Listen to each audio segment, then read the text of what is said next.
이런 선수 유럽에서 손흥민이 유일하다. 토트넘 경기 지켜봤다는 퍼거슨경 깜짝 인터뷰. 영국 발칵. 맨유 선수단 향해 쓴소리 장렬. 테나흐 초토화. 손흥민은 한국 축구의 리빙 레전드로 꼽힌다. 기록이 증명한다.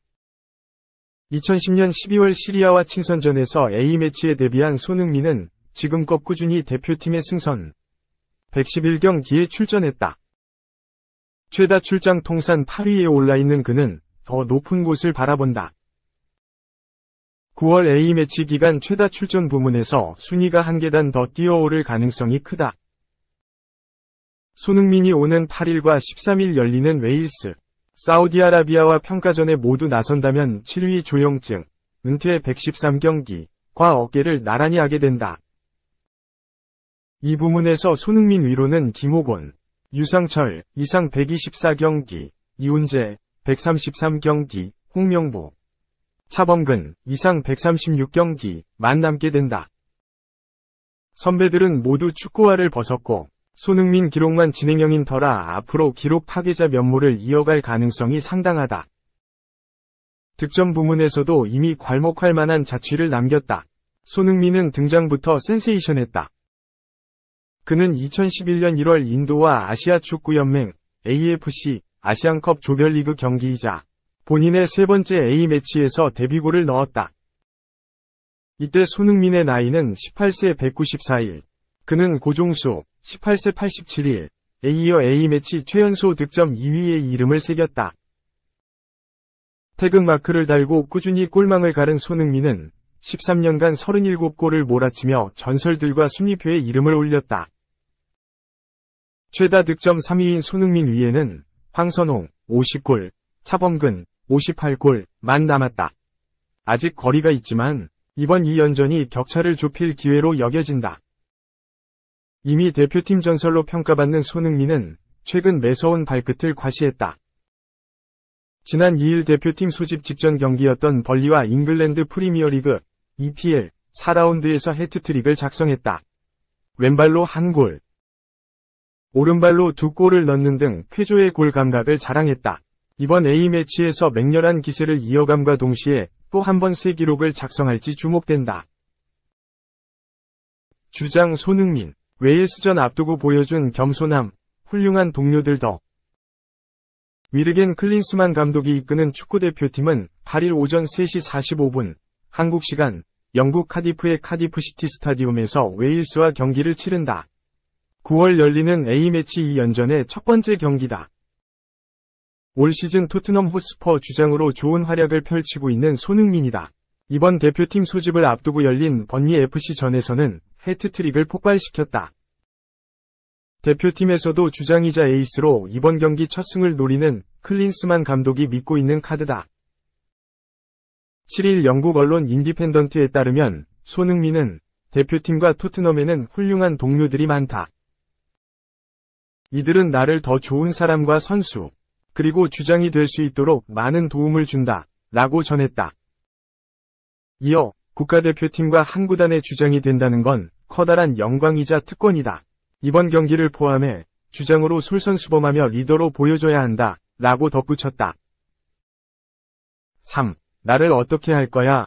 포스테코글루 건너뛰고 레비 회장 만난 호러쇼 대명사, 벤치엔 앉을 기회. 호러쇼의 대명사, 에릭 다이어, 토트넘가 결국 렌제 포스테코글루 감독이 아닌 다니엘 레비 회장을 만났다. 영국의 텔레그라프 6일 이하 현지 시각, 포스테코글루 감독 체제에서 전력에서 이탈한 다이어가 레비 회장과 긴급 면담을 가졌다. 그는 현재 사우디아라비아 이적과 관련이 있다고 보도했다. 다이어는 레비 회장에게 자신의 미래에 대해 명확한 설명을 요구한 것으로 알려졌다. 29세인 그는 2014년 토트넘에 둥지를 틀었다. 토트넘에서 10번째 시즌을 맡고 있다. 그러나 현실은 녹록지 않다. 토트넘은 올 시즌 잉글랜드 프리미어리그, EPL와 리그컵에서 5경기를 치렀다. 다이어는 출전은커녕 벤치에도 앉지 못하고 있다. 토트넘의 센터백 라인은 크리스티아 로메로와 새 영입인 미키 판더 펜이 메인이다. 다빈손 산체스가 3번 옵션이었다. 하지만 산체스가 튀르키예 갈라타사라이로 이적하면서 변화가 생겼다. 다이어는 토트넘에서 361경기에 출전했다. 그러나 결정적인 실수가 늘 도마에 올랐다.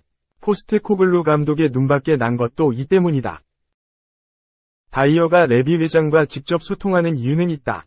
그는 지난 시즌까지 캡틴 위고 요리스, 주포 해리 케인과 함께 시니어 리더 그룹의 일원으로 목소리를 냈다. 하지만 현재의 주장은 손흥민이다. 다이어는 이번 시즌을 끝으로 토트넘과 계약이 끝난다. 토트넘은 재계약 없이 여름 시장에서 다이어를 정리할 계획이었다. 여름 이적 시장 종착역을 앞두고 올 시즌 EPL로 승격한 벌리가 다이어의 임대를 요청했다. 하지만 완전 이적 카드를 내세운 토트넘과 접점을 찾지 못했다. 다이어는 케인이 자리 잡은 바이에른 뮌헨에 역오퍼를 했다는 주장도 제기됐다. 바이에른 뮌헨행도 현실이 되지 않았다. 다이어는 지난 시즌 EPL 31경기에 선발 출전했다. 사우디 이적 시장은 7일 마감된다. 시간도 많지 않다. 다만 다이어는 산체스의 이적으로 벤치에 앉을 가능성은 높아졌다. 4. 호날두, 메호대전, 완결 선포. 축구 역사 바꾼 라이벌리 끝났다. 저녁 식사한 적 없지만 친구. 크리스티아누 호날두가 리오넬 메시와 라이벌리를 언급했다. 오랜 기간 유럽에서 경쟁하며 축구 역사를 바꿨지만 이젠 아니라는 생각이다. 글로벌 매체 ESPN은 7일 한국 시간 호날두는 메시와 라이벌 관계가 축구 역사를 바꿨다라고 말했다. 두 사람은 모두 합쳐 5승 트로피 79개를 들어올렸고 800골 이상을 터뜨린 유의한 선수가 됐으며 10년 넘게 축구를 지배했다. 호날두는 경쟁 구조는 사라졌다라며 좋은 관계였고 팬들도 좋아했다라고 전했다. 라고 보도했다. 매체에 따르면 호날두를 좋아한다고 메시를 미워할 필요가 없다. 그 반대도 마찬가지다. 우리는 훌륭했고 축구 역사를 바꿨으며 전 세계로부터 존경을 받았다. 그것이 가장 중요하다. 유럽 무대와 상관없이 그는 그의 길을 걸었고 나도 나의 길을 걸었다. 역사는 살아있지만 라이벌리가 남아있다고 보진 않는다. 라고 전했다. 그러면서 우리는 15년 동안 여러 차례 같은 무대를 누볐다. 우리가 친구 관계라고 말하는 것이 아니다. 메시와 저녁 식사를 한 적도 없다. 하지만 우리는 프로로서 동료이며 서로를 존중한다. 라며 오랜 기간 자신과 정상을 다퉜던 메시를 치켜세웠다. 호날두와 메시 두 레전드가 모두 유럽을 떠났다. 지난해 호날두는 피어스 모건과 진행한 인터뷰에서 맨체스터 유나이티드와 에릭 텐 하흐 감독을 공개적으로 비판한 끝에 올드 트래포드를 떠났다.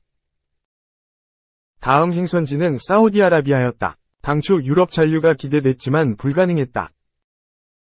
천문학적인 연봉을 감당할 클럽이 없었기 때문.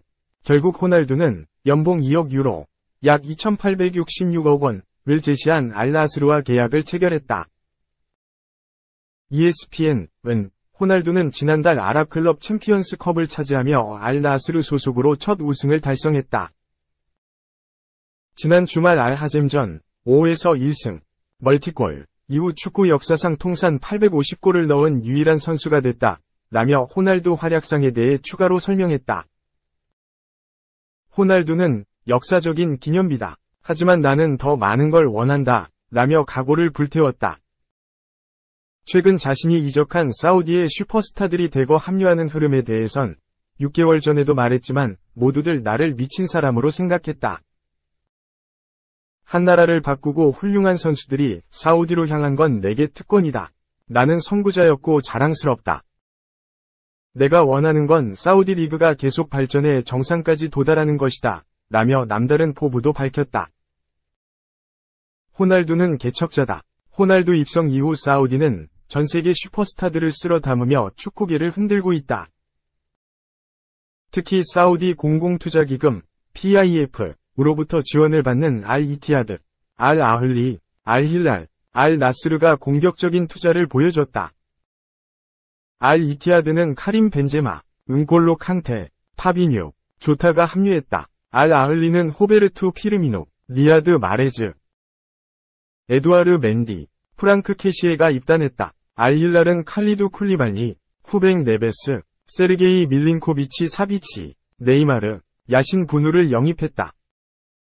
알 나스르는 호날두를 시작으로 사디오 마네, 알렉스 텔레스, 다비드 오스피나, 마르셀로 브로조비치, 아이메릭 라포르트 등을 영입해 리그 챔피언에 도전하고 있다.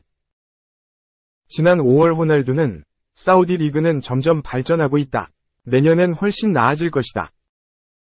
나는 사우디 리그가 단계적으로 5대 리그에 포함될 거라 생각한다.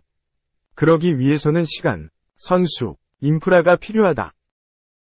사우디는 놀라운 잠재력을 지니고 있고 뛰어난 선수들을 보유했으며 훌륭한 리그를 갖췄다고 생각한다. 라 전하기도 했다. 메시는 올여름 파리 생제르맹, PSG,과 동행을 마쳤다. 시즌 중반 떠났던 사우디 여행 이후 관계가 급속도로 식었고 파르크 대 프랑스에선 야유까지 나왔다. 메시는 친정팀 바르셀로나행 또는 오일머니 알힐랄행이 점쳐졌지만 두 팀 모두 아니었다. 이따금 거론됐던 미국 인터 마이애미를 선택했다. 메시는 기본 연봉만 6천만 달러, 약 802억 원로 스폰서십 계약까지 고려하면 호날두 못지않은 연봉을 받게 됐다. 미국 포브스는 호르헤 마스 공동회장은 스페인 엘파이스를 통해 메시에게 얼마를 지급할지 밝혔다. 그는 건설 엔지니어링 회사 마스텍 회장이자 최대 주주인 억만장자다. 그는 메시에게 최대 6천만 달러를 지불할 거라 밝혔다. 라고 조명했다. 매체에 따르면 마스 공동회장은 메시를 영입하기 위해 3년을 보냈으며 1년 반을 집중했다. 호르헤, 메시 부친이자 에이전트와 많은 대화를 나눴다.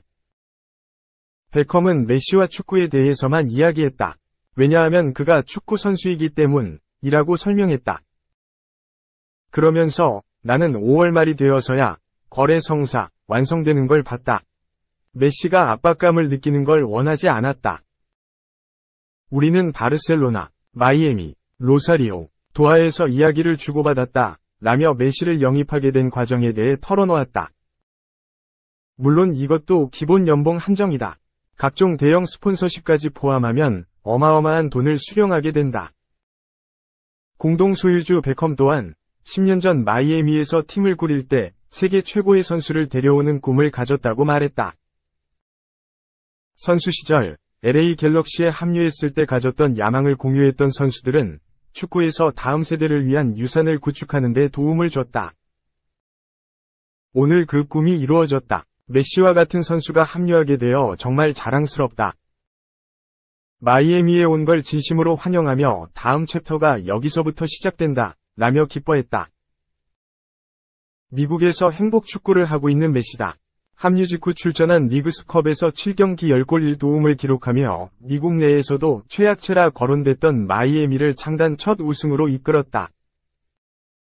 글로벌 매체 골닷컴은 리그스컵 마이애미 우승 이후 이제부터는 리오넬 메시컵으로 부르면 된다라는 제목으로 메시는 7경기 동안 10골을 터뜨리며 또 다른 트로피를 추가했다. 라며 혀를 내둘렀다. 메시는 챔피언, 클럽 역사상 첫 타이틀을 얻게 되어 정말 기쁘다. 모두의 노력과 헌신 덕분에 가능했다. 이건 시작에 불과하다. 가자 마이애미, 라며 우승을 만끽했다. 메시는 최우수 선수와 골든부트, 득점왕까지 수상하며 개인 타이틀까지 휩쓸었다. 고트, 다운 맹활약이었다.